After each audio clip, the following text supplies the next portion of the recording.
Welcome back. Strong warnings have been issued telling people to keep away from our waterways. Raw sewage flowing into the rivers and estuary has sparked health risks. But as Jonathan Mitchell found out, it's proven tough for those who rely on the waterways. For the past 6 weeks, these Canterbury canoeists have had no option but to continue training on the Avon. Sewage from quag-damaged pipes continues to contaminate the river, but it's taken time to find these athletes a new home. We do a lot of longer distance training, so that's why the river's ideal for that. Obviously to move to Pegasus or some of the other wee lakes, it's not quite big enough, so Lyttelton Harbour's the next best option for us. The contamination has not gone unnoticed by these canoeists. Even since the earthquake, you've noticed the quality of the water's certainly substandard. The closing of the waterways has also forced some local water sport clubs to shut their doors. Of course, it's affecting all the yacht clubs on the estuary. There's the Pleasant Point Yacht Club here. We have Mount Pleasant, which is right at the mouth of the Heathcote, and the Christchurch Yacht Club round by Shag Rock. Pleasant Point Yacht Club have also been forced to find alternative facilities for their 130 members. At the moment we're sailing over at Naval Point Yacht Club at Lyttelton on a Sunday. That's been done basically to give our members some definite plan.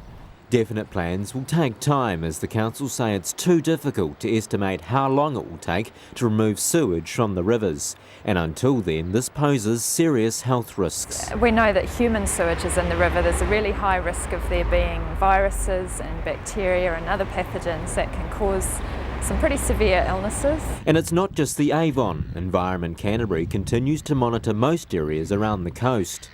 The red lines highlight those areas most affected, the Avon River and areas further north, as well as some parts around the estuary, while the blue lines show where it's safe. And the message is clear. Just stay away, please.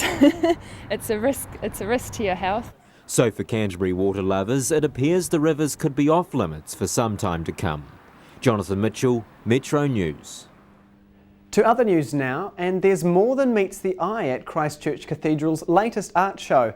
The creation of the exhibition Life in Gaza is a form of therapy for those living in the war-torn city, as Gina Gerbic reports. It seems a small act, but these paintings represent far more than most of us could ever dream of. Brought to Christchurch by the Christian World Service, the latest exhibition in the cathedral tells stories of pain, destruction, but most of all, hope. I think it's been a really important way of expressing the experience that they have been through and their feelings about that, but also the thing that comes through really strongly for me is their hope for the future, what they want for the future, that they want peace. The city of Gaza has been under the control of Israel since they invaded in 2008, and the experiences of war have defined life for the people of Gaza. These paintings are a message to the world. I think when you get into the territory of art like this, you're moving into an area where the language is universal and it doesn't just speak, it resonates. And resonate it does, with paintings from established artists in Gaza, as well as children, the youngest at only 8 years old. The emotion in these paintings is clear. Art as therapy is not always the cause of great art, but it's often a very good way of working through emotions and impressions. But no, I think it's an enormously important way of helping people to heal. And while getting work like this out of Gaza is a difficult task, it was certainly worth the effort. I think it's very important for this work to have come to Christchurch so that we can see the reality of life in Gaza, but also the beauty of the artwork, the strength and powerfulness of some of it, because it's not all beautiful. Some of it's really very sad and distressing even. The art will be on display for 3 more weeks before moving to Auckland. And in a time when Christchurch is overcoming its own natural disaster, there is no time like the present for a little inspiration. Gina Gerbic, Metro News. Thousands of voices will be raised in song this week as the annual Christchurch Schools Music Festival heads into its 71st year. And as Gracie Fee discovered all these years on, and the love of music is as strong as ever. Cameron Han has a natural love for music. and it's this festival that's helping nurture it. My mum plays the piano, my dad he used to play the guitar, and I love music. It's been a family tradition. The festival showcases 86 Canterbury school choirs over a 2-week period, giving each school a night to shine. Event organisers aiming to ensure music remains a part of the school curriculum.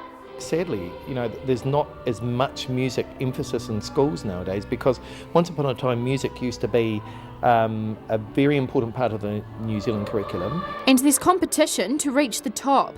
Each year a special choir is chosen, made up of the 200 best singers selected from all of the participating schools. These children that you hear now will be singing on the 6 nights, and they'll be joined every night by about 700 from different schools all over Christchurch. Making the special choir is such an honour that if you're good enough to get in 4 years in a row, you're worthy of a medal.